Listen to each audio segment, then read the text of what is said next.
we're going to show you how to unstrap the preheater and set it up. We've got a student pre-flighting an airplane right now. We're going to take it out there and do the preheat with them, show you how this whole operation works. It's different than what it used to be when we were chained up to the fence. It was a lot easier. And once the fuel tanks are in place and the fuel farm's running, there's going to be another fence put up, and hopefully we'll be able to strap up to that. In the meantime, we're here and we are fastened to this metal baluster here with these two straps, and they are what holds the unit in place. A little bit of rocking here, but that's pretty much as good as you're going to get it. So to get it unstrapped and taken over there for use, first thing to do is unplug it. And so it's plugged in over here. There it is. And I'm just disconnect that, and then I'll get this cord out of the way so that we don't have to run over it. Just leave that here for now.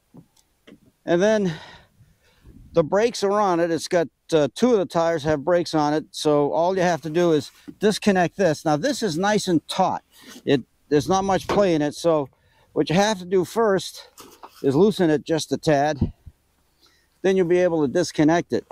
And I want you to note that I'm dressed up nice and warm. I've got my big hat on and my big mittens and my long underwear, and I got to tell you, if you're going to come out here and you're going to get the airplane ready in the cold weather, you're going to want to be dressed warm. There's no need to suffer about this. So just unstrap this, and I think this is pretty obvious how it comes apart. Now, these straps actually go around that baluster, and that's where they need to be. So when you take them off, don't pull the strap out, otherwise you have to put it back when you're done. But just drop them there. Second one's the same way. I'm going to loosen it up a little bit. This one's a little more of a pain to get it loosened up. Might have it enough though. Yep, just enough. Drop it there. Drop it there. That strap also goes behind that baluster. And then just take the cover off. Now the cover, show it to you on this side, has two Velcro straps, came with the cover. It's a barbecue grill cover. And they're down here. There's one down here. Let's loosen it up. There's one on the other side identically. And I'm gonna loosen that up and lift it off. And the one thing we want to make sure is that the darn thing, it's already acting like a sail, but the darn thing doesn't blow away onto the ramp. So you got to find some place to put it. Okay, and so I'm going to put it right here for the moment, and I'll stick a couple of rocks on it just so it doesn't blow away. Because the way this is going to work is we're going to take it out to the plane, do the preheating, then when you come back, you park it, you put a strap on it, and we'll show you that. Put one strap on it without the cover, because you don't want to put the cover on it right away, because this thing's going to be pretty darn hot. Then you go flying. When you come back, you got to remember, take that strap off, put the cover on, put the two straps back on, along with the cover when you come back. We'll demonstrate that too. So all I want to do now is bring it over to the airplane, and first release the brakes down here, and then it rolls really well onto the ramp portion, and off we go. This is the easy part.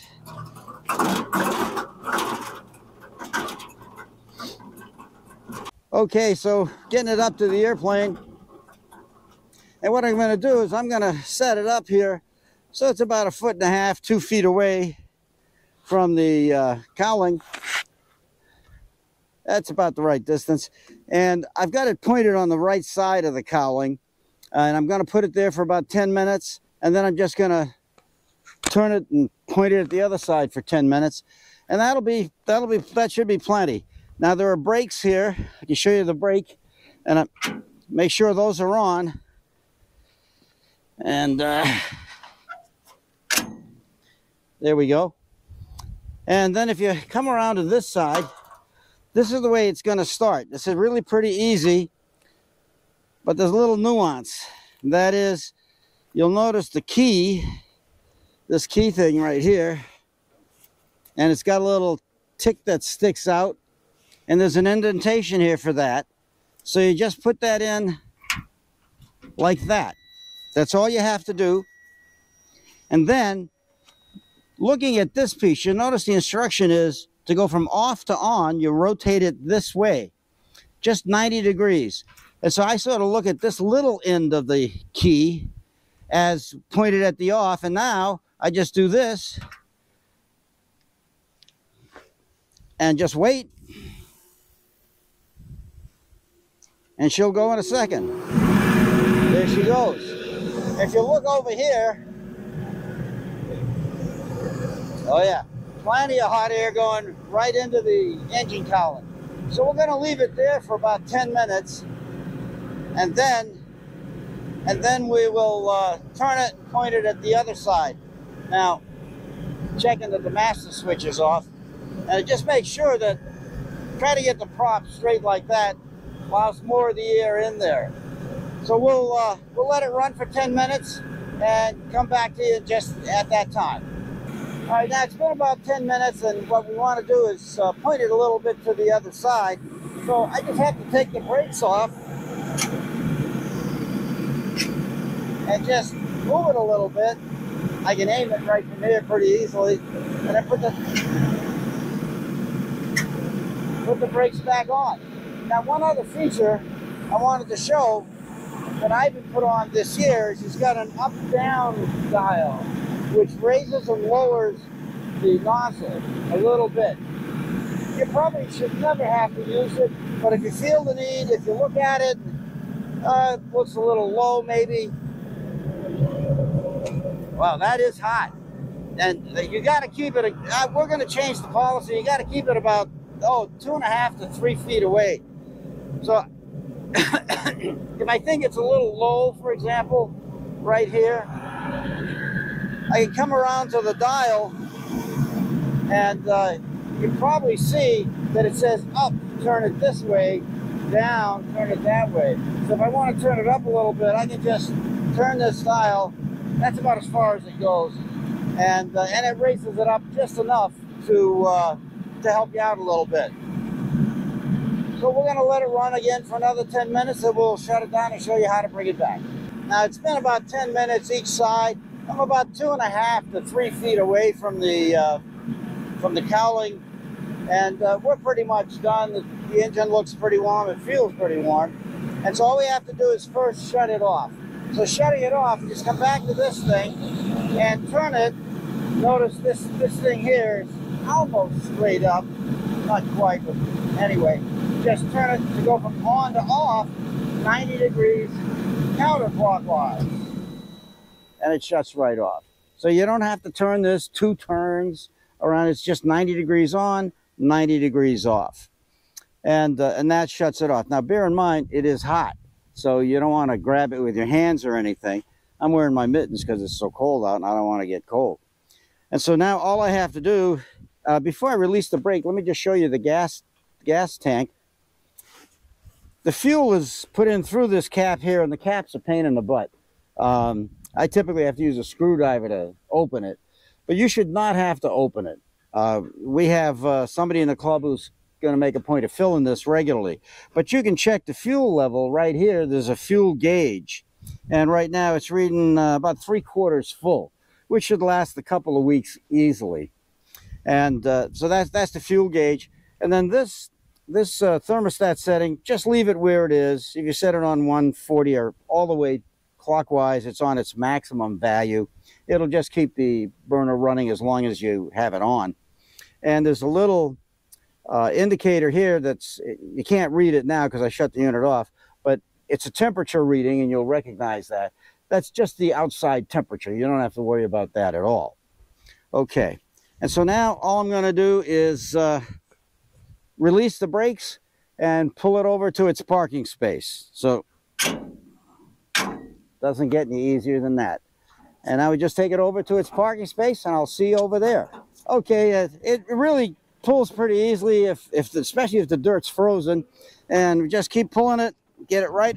Now this is, there we go.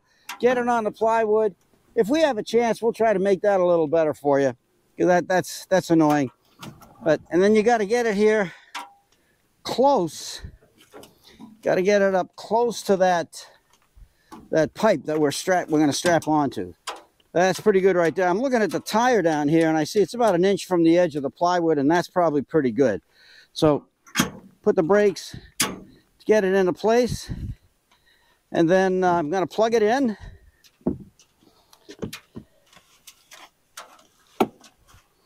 Okay, and wire on the other side here. Plug it in. And then I don't want to leave the plug just dangling down, although the new cover covers that. I like to tuck it away inside there a little bit just to protect the plug.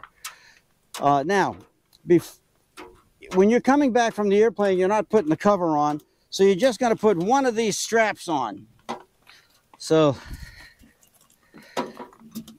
just to keep it into place, I'm going to bring this strap over to this side. You got to remember, the straps have to be behind that post or they're useless. Okay, and get it over to this side. That looks pretty good. Then you get, there should be a short delay here. Oh, it's, got to watch out for that brake. And then they clip together with, there we go. Now, unfortunately, I got the cord on the inside. Let me take that off again. It's good to make this error. I did it intentionally so you could see how to correct it. We'll plug that back in a moment. There we go. And if there's two of you, this is obviously a lot easier. And try to get the strap towards the top if you can, because this unit's pretty top heavy. Yeah, something. Okay, that'll come along okay.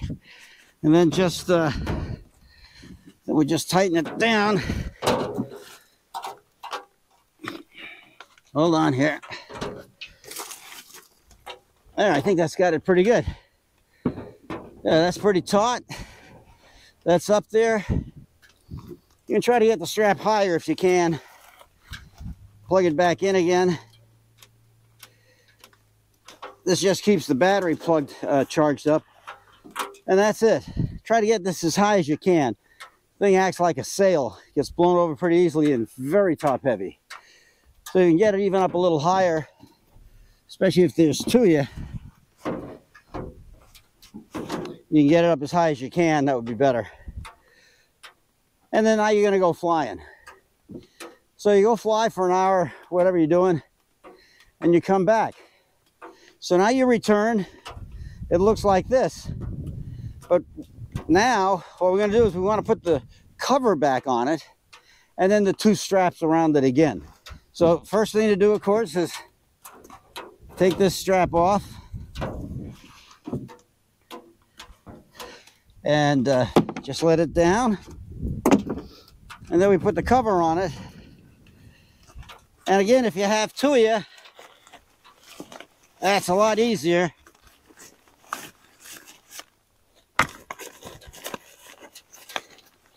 There we go.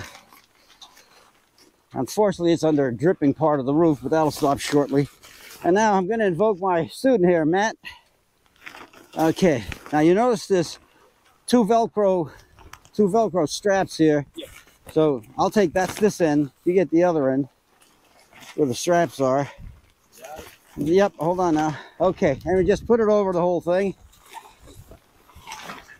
Beautiful. Let's see here. Okay, now I can show you on this side. The thing to do is first get the Velcro straps on. Might as well use them, you got them. That keeps it a little bit taut. I'm going to do this without my mittens. I'll tell you what, and Matt, grab this in, Matt. Gotcha.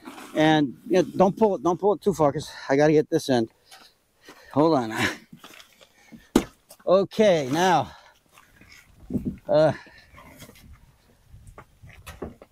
Okay, that's good. I'm good. Hold on. There we go. That's a little higher up on that post.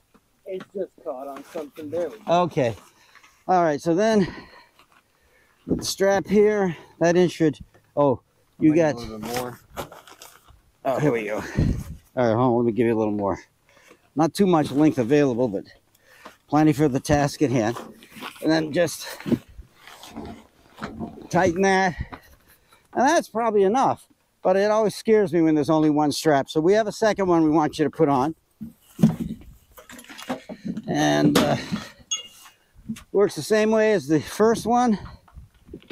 And I'm going to have this strap replaced. It doesn't slide as well as I'd like it to. So we're going to get a new one here. Probably today. Put that there. Yeah, hold on to it there.